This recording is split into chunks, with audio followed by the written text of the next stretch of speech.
నా పేరు L Kiran Kumar, medical superintendent government general hospital Khammam.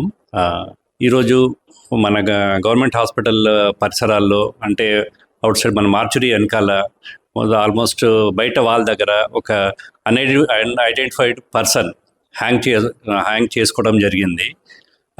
సుమారుగా ఒక 24 గంటల ముందు చేసుకున్నట్టు మనకు ఎగ్జామిన్ చేస్తే అలా తెలిసింది. ఇందులో భాగంగా సూపరింటెండెంట్గా నేను, మన ఆర్ఎంఓ గారు, ఆర్ఎంఓ 1, ఆర్ఎంఓ 2, నర్సింగ్ సూపరింటెండెంట్ గారు, పోలీస్ ఎస్ఐ గారు, మన ఫోరెన్సిక్ డిపార్ట్మెంట్ అందరం కలిసి అక్కడ వెళ్ళి పరిసరాలు మనం ఎగ్జామిన్ చేయడం జరిగింది. బాడీ మనకు అంటే ఇక్కడ సిబ్బంది అనేది కూడా అంతా మనం ఎంక్వైరీ చేస్తున్నాము.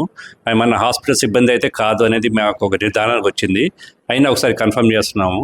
అంటే మనకు కాజ్ ఆఫ్ డెత్ మనకు ఇలా ఏమైంది కూడా మనం ఒక ఎంక్వైరీ పెట్టాము.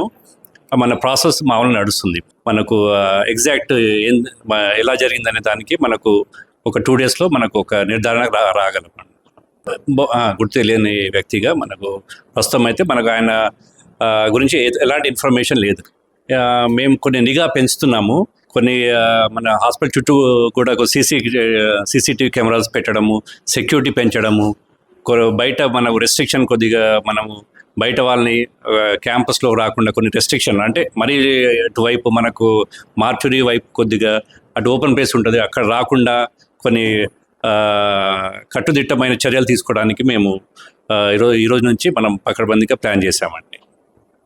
మన బాడీ మార్చురీకి షిఫ్ట్ చేయడం జరిగింది. మనకు 72 hours మన మార్చురీలో ఉంచుతాము. ఈ లోపల మనకు ఐడెంటిఫై అయితే తర్వాత మనం అడ్రస్ వాళ్ళతో ఉంటే అప్పుడు మనం పోస్ట్మార్టం చేస్తాము. ఒకవేళ కాకుంటే మనము తర్వాత 72 hours తర్వాత పోస్ట్మార్టం చేస్తాము. తర్వాత మనం బాడీకి పోలీస్ డిపార్ట్మెంట్ వాళ్ళకి హ్యాండ్ ఓవర్ చేయడం జరుగుతుంది.